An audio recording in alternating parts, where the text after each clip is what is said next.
ദൈവത്തിന് സ്തുതി. പ്രഭാതകിരണത്തിലേക്ക് സ്നേഹവന്ദനം.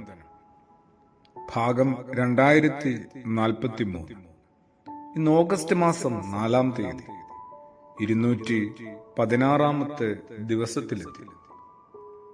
യേശു പറഞ്ഞൊരു കാര്യമാണ്, ഞാൻ കാരാഗ്രഹത്തിലായിരുന്നു, നിങ്ങൾ എന്റെ അടുത്ത് വന്നു. അതൊരു കൂട്ടരോടായിരുന്നു പറഞ്ഞു. മൊത്തമുള്ള മനുഷ്യരിൽ കുറച്ചു പേരോടായിരിക്കും അത് പറഞ്ഞിട്ടുള്ളത്. ഭൂരിപക്ഷത്തോടും പറയുക, ഞാൻ കാരാഗ്രഹത്തിലായിരുന്നു, നിങ്ങൾ എൻ്റെ അടുത്ത് വന്നില്ലല്ലോ എന്നായിരിക്കും. യേശു എപ്പോഴാണ് ഇങ്ങനെ കാരാഗ്രഹത്തിലായത്? വിശുദ്ധനായ മത്തായിയുടെ സുവിശേഷം 25-ാം അധ്യായമാണ്. എത്ര വട്ടം വായിച്ചിട്ടുണ്ട് നമ്മൾ? എപ്പോഴെങ്കിലുമൊക്കെ തോന്നിയിട്ടുണ്ട്, സ്വയം രക്ഷപ്പെടാനാവാത്ത വിധം ഞാനും ഒരു തടവറയിൽ അകപ്പെട്ടു പോയിട്ടുണ്ട്. അവിടെയും തിരുത്തേണ്ടി വരും. ഒരു തടവറ ആകണമെന്നില്ല, അനേക കാരാഗ്രഹങ്ങളിലാണ് ഓരോരുത്തരും അവനവനെ ബോധപൂർവവും അല്ലാതെയുമൊക്കെ അടച്ചിട്ടിരിക്കുന്നത്.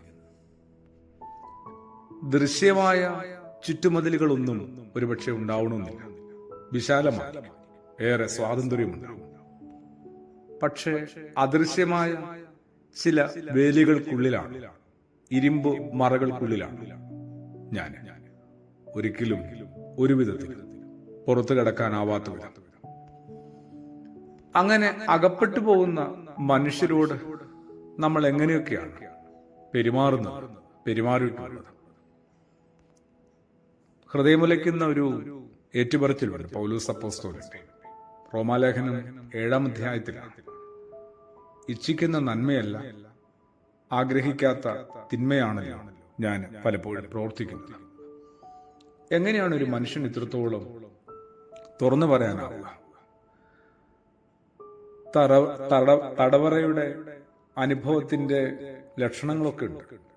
അതാണ് ആരെന്നെ മോചിപ്പിക്കുമെന്നൊക്കെ തുടർന്ന് അപ്പോസ്തലനായ പൗലോസ് ചോദിക്കുന്നത്. അതൊരു നിലവിളിയാണ്. ഒന്നല്ലെങ്കിൽ മറ്റൊരു തടവറയുടെ ഉള്ളിലാണ് ഓരോരുത്തരും. ഇടർച്ചകളൊക്കെ അങ്ങനെയൊന്ന് പരിഗണിക്കേണ്ടതാണ്. ദൈവത്തിനല്ലാതെ നമ്മളെ ഇനി ഇവിടുന്ന് രക്ഷപ്പെടുത്താനായിട്ട് ആർക്ക് പറ്റും? അതുകൊണ്ടാണ് യേശു പോലും പറയുന്നത്, പാപം ചെയ്യുന്നവൻ പാപത്തിന്റെ അടിമയാണ്. യോഹന്നാൻ ശ്ലീഹായുടെ സുവിശേഷം 8-ാം അധ്യായത്തിലുണ്ട് കേട്ടോ. തന്നെ വീണ്ടെടുക്കാനായിട്ട് സാധിക്കാത്ത വിധത്തിൽ, സ്വന്തം ജീവന്റെ വില ദൈവത്തിന് കൊടുക്കാനാവാത്ത വിധത്തിൽ പെട്ടുപോവുകയാണ്. എന്തായാലും ഇവിടെ നിന്ന് രക്ഷപ്പെടണമെങ്കിൽ അവനവനും ദൈവവും ഒപ്പമുള്ള മനുഷ്യരും ഒക്കെ വിചാരിക്കണം. തടവറയിൽ സ്വയം അടച്ചിടാതിരിക്കുക.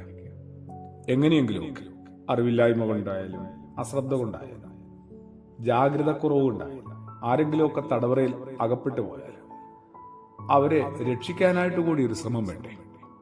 ഞാൻ കാരാഗ്രഹത്തിലായിരുന്നു, നിങ്ങൾ എന്നെ വന്നു കണ്ടില്ല. ഇതിലേതായാലും യേശു നമ്മളെക്കുറിച്ച് ഒടുവിൽ പറയുക. പ്രാർത്ഥനയോടുകൂടി ആമേൻ.